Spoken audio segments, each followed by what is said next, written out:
Okay, guys, are you ready? We'll crack on with the sauterne custard, huh?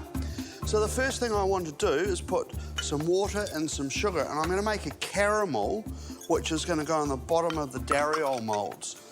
And it's important that we make these a day in advance so they can sit in the fridge. If we make it the same day, we'll turn them out and all the caramel would still be stuck to the bottom. But as it sits in the fridge overnight, that caramel will become the runny sauce that goes over our sauterne custard. And you don't want to stir this because otherwise it will crystallise. Now I've got the wine, and what we should be using is a good sauterne wine, which comes from the region of Bordeaux in France.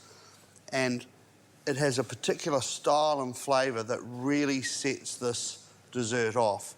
If you've got a big wallet, you can use Chateau Yquem, which is the most expensive dessert wine in the world. That's about 185 mils that I've put in there. And what I want to do is I want to reduce that down to 150 mils. I've got some grapeseed oil, and I just want a little bit, just to go into the bottom of the dariole moulds, because the grapeseed oil isn't going to leave any flavour when we go and turn them out. So you wouldn't want to use a canola oil or anything else like that. So you just need a touch. And while our caramel is doing its thing, we'll make the base for the custard. So, actually, Simon, could you, because we're going to set this custard into a passion fruit and fennel soup, and the fennel is only really getting used as texture and the aniseedy flavour, and I like the combination of the passion fruit and the fennel flavour, and I'll put a little bit of Pernod in there as well. So I'm just going to need about 1 tablespoon of just a fine brunoise, if that's okay. Thanks. So I've got 5 egg yolks, I've got 2 whole eggs going in here, and 75 grams of sugar. And what I want to do is whisk this up until we get a nice pale colour coming through. You can see it's very orange at the moment. Yarn gets a little bit sore after a while. You can see here with our eggs, egg yolks and sugar, lovely pale colour. So we're just waiting for our sugar to caramelise. So we'll start with the soup. So we're going to get some sugar and some water, and we're going to bring that to the boil and boil it for 2 minutes exactly. So we can always check this sauterne wine and just see how much we've got in here. We're a spot under 150 ml. So I'm going to just combine that into the sugar and eggs, followed by the cream. And that's our custard base that we've got there. Pretty simple, huh? Now what's happened here, as you can see, if I pick this up, there's a lot of foam on top. Now if we pour that in there now and get those into the oven, we'll have custards that are all airy on top, and that air will collapse and the custard will not look very good. So we'd want to put that in the fridge for half an hour and let it sit, and all those air bubbles would collapse. So the soup has been bubbling away here for about 2 minutes.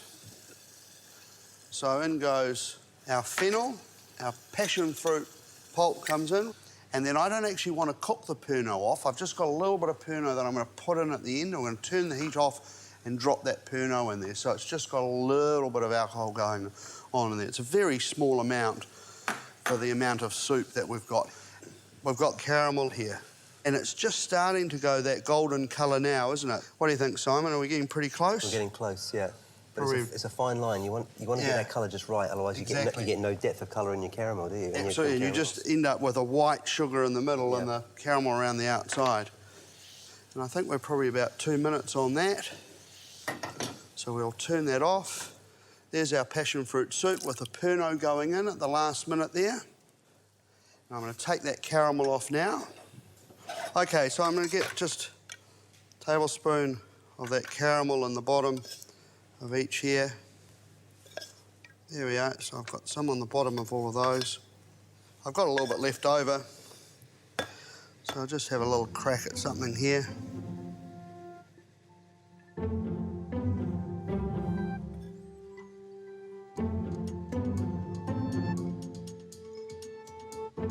This is what you just call playing with leftover sugar.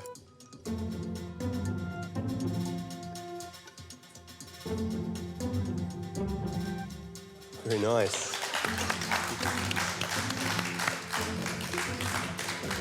It's what you call a very rustic chair.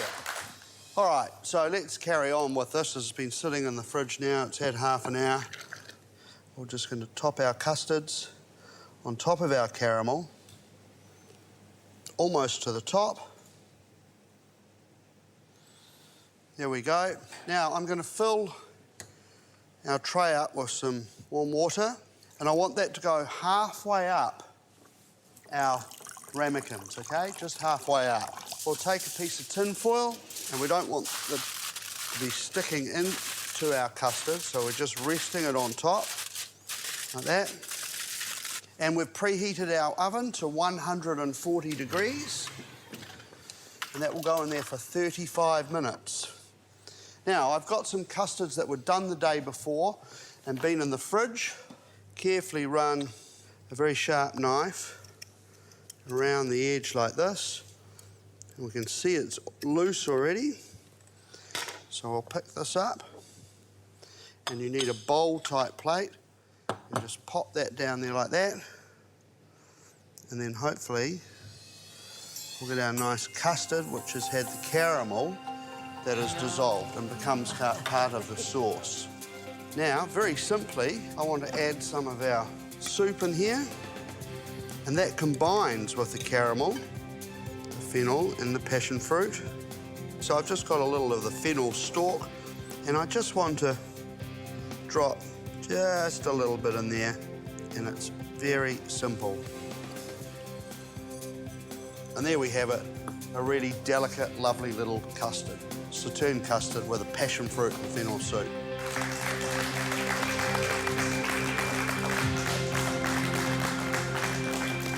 And of course with a sugar chair on the side. I have no idea what you do with it, but